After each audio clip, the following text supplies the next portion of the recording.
What's going on, guys? Welcome back to the channel. So, of course, Jermall Charlo, he didn't make weight. And now I'm getting a lot of comments on my page, oh, Jermall didn't make weight, blah, blah, blah, blah, blah. I said this in previous videos. I don't know why Jermall Charlo is going down to 160 to face Jose Benavidez when he plans on fighting at 168. But what I don't get is, if you want to fight the guys at 168, like Canelo Alvarez, Bubu Andrade, David Benavidez, you've been inactive, you're obviously overweight than what you usually are. Why lose all that weight and come down to 160? I get it, you got a belt there.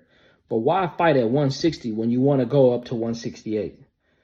Why not stop at 168, relinquish the 160 belt, get a tune-up at 168, maybe one or two, and then try to fight either the winner or the loser of Bubu Andre versus Dave Benavidez, or try to fight the Canelo fight that you've been wanting. Why go all the way down to 160 when there's nobody there, campaign at 160, fight Jose Benavidez, and then holler you want to go to 168? There's really nothing for him at 160. I said it doesn't make sense to bypass. You haven't fought in 2 years, over 2 years.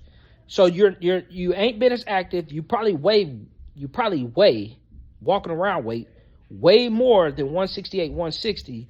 Why wouldn't you stop at 168, but you're going to go down to 160 and fight, and then turn around and fight at 168, the winner of David Benavidez versus Demetrius Andrade or Canelo? They all fight at 168. Why bypass 168 to fight at 160?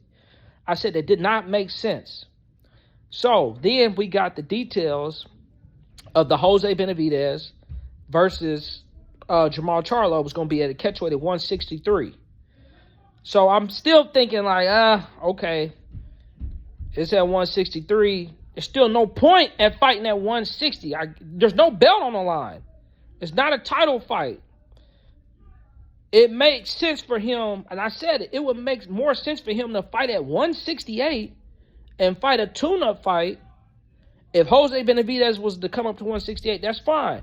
Or fight somebody else at 168, just a tune-up fight. It did not make sense for him to go down to 160 or 163. So it really just, like, it makes sense for him not to make the weight.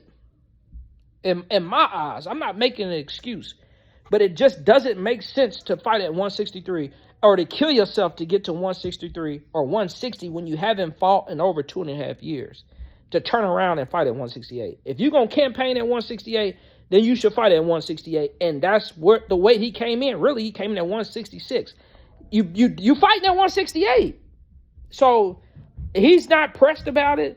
I don't see why he would even try to make the weight, or within the couple hours, 2 hours. It doesn't make any sense. So I think that's just really strategic of him to just not kill yourself. You ain't fought in over 2.5 years. Come in at the comfortable weight of whatever weight that is, as long as it's close to 163, and just get the fight in, get a couple rounds in, maybe get the knockout, pay a fine, and then fight at 168.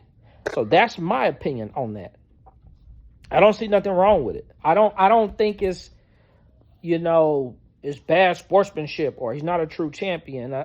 It was stupid to begin with to come down to 160 or 163. It just didn't make sense. So I think he did exactly what makes sense. He came in at 166. Now let me know what y'all think.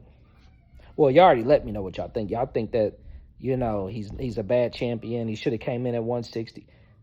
No, he shouldn't have.